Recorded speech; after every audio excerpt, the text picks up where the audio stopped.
Muli po ang inyong lingkod, si Chef Roy. Magandang umaga po. Kumusta po kayo lahat? Lahat ng manunood ng video ito. Pagpapalain po kayo ng Diyos. Kung dati na kayong pinagpapala, patuloy po kayong pagpapalain ng Diyos at iingatan hanggang sa buong pamilya niyo. Marami pong nagtatanong po sa akin na tungkol sa pagpupost ko po ng salita ng Diyos sa Biblia. Hango po sa Biblia. Marami pong nagtatanong kung ano yung relihiyon ko. At sinabi ko daw na yung panglang relihiyon, ang kahulugan noon, relihiyon, yun ang pagsamba sa Diyos. Kung tama ang relihiyon na ginagalawan mo, tama din ang pagsamba mo sa Diyos. Pag tama ang pagsamba mo sa Diyos, doon ka palang magkaroon ng relasyon sa Diyos.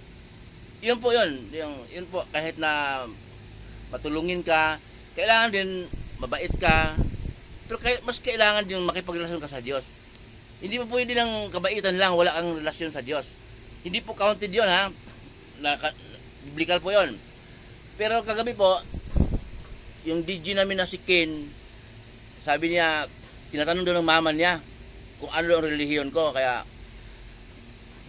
hindi kayo para lang sa kanila po itong video kong ito. Para sa lahat ng nanonood ng video kong ito, shout out kay Christina Tan, yung po nanay yung pong mama ni Ken, DJ namin sa Dels. Nagtanong po siya kung ano pong relihiyon ko, at marami po nagtanong. Pero sa umaga ito, sasagutin po na yung lingkod. Pakinggan po natin, napakaganda po nito. At shout out na rin kay JM Francesco na palagi naabangan ang video ko. Si Kuyang, ang pangalan ni Kuyang Mambo Robles ng Bulihan, at sa Malolos naman si Anthony Tenorio. Lahat ng nanonood ng video ito, shout out, pati yung mga pinsan ko sa Cebu, Tokero Family, Tokero Clan. Noong pong panahon ng ito po, bigyan natin ng pasikot-sikot na kwento. Pero sa Biblia, kung yung tanong na ano daw relihiyon ko, noong pong panahon ng ating Panginoong Hesus,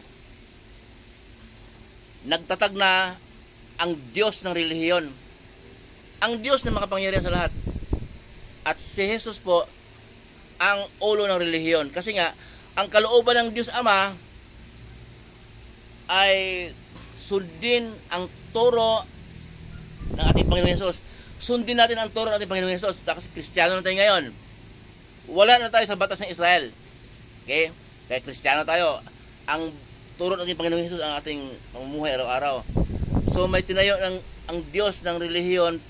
Tinatag niya noong dumating ang ating Panginoong Hesus, siya nagpadala mula sa langit dito sa lupa para tubusin ang ating mga kasalanan.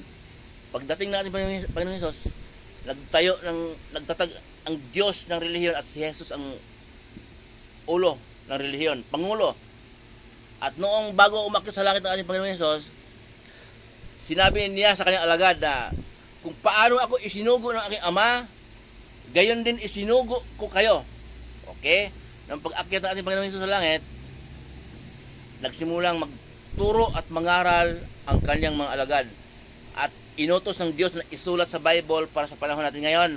Mabasa po natin upang malaman po natin ang kalooban ng Diyos. Okay? Si Pablo po, na apostol ng ating Panginoong Hesus, habang nasa kulungan po siya, paano nakulong si Pablo? Nakulong po si Pablo dahil pinaratangan po siya ng gawa-gawa lang ng may-ari ng gawaan ng rebulto. Humina kasi yung negosyo niya, yung rebulto. Malakas sa gobyerno yung may-ari ng paggawa ng rebulto, kaya pinaratangan siya na nagturo ng mali, ng gulo sa bayan, kaya nakulong si Pablo. Nung nakulong po si Pablo, habang nasa kulungan siya, sumulat po siya sa mga lugar. Mahigit 10 bisis po. 13 bisis sumulat. 13 bisis sa mga lugar gayang Galacia, Corinto, Efeso, Colosas. Maraming sinusulat ng lugar po. Sa Biblia naman nakasulat naman. Mayroon din sinusulat ng tao, gaya ni Timoteo at ni Tito. Sinulatan niya yung mga sinulatan ni Timoteo na sinasabi ko. Yun po ay humina ang pananampalataya dahil sa batikos ng mga tao. Kaya sinulatan niya para lumakas ang pananampalataya. Ang sulat po ni Pablo sa Galacia, pakinggan po natin sa Galacia po. Sa Corinto po muna. Ito po yung sulat ni Pablo sa Corinto. Pakinggan po natin ano. Kaya hindi ko pwede sagutin agad na kung anong relihiyon ko o ang tawag relihiyon. Kailangan bigyan po natin ng linaw sa Biblia. Ito po yung sulat ni Pablo sa Corinto. Mula kay Pablo na tinatawag ayon sa kalooban ng Diyos upang maging apostol ni Kristo Jesus at mula kay Sostenes na ating kapatid para sa Iglesia ng Diyos sa Corinto. Yung pong sinasabing Iglesia ng Diyos sa Corinto, Iglesia ng Diyos sa Colosas, mga lugar, Iglesia ng Diyos sa Galacia, Iglesia ng Diyos sa Roma, mga sinusulatan ni Pablo, sambahan po yon. Sambahan, yon. Iglesia ng Diyos. Tinayo na ng Diyos yon. At si Jesus yung ulo. Gaya ng nabanggit ko kanina na tinuro ni Jesus na kung sa kanyang mga alagad kung paano ako isinugod ang aking ama, gayon din isisugo ko kayo. Iglesia ng Diyos po, yun po ang relihiyon na tinatag ng Diyos.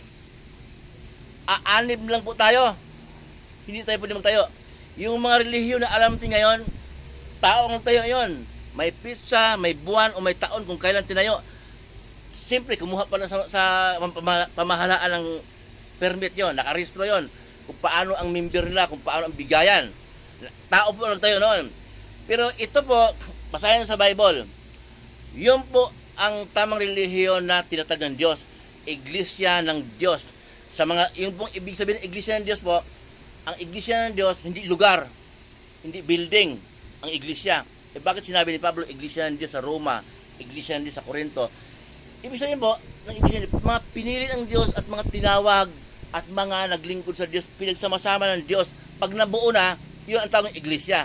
Kaya, Iglesia ng Diyos sa Roma, mga tao na nagtitipon para sumamba sa Diyos at mananampalataya na si Jesus ang tagapagligtas.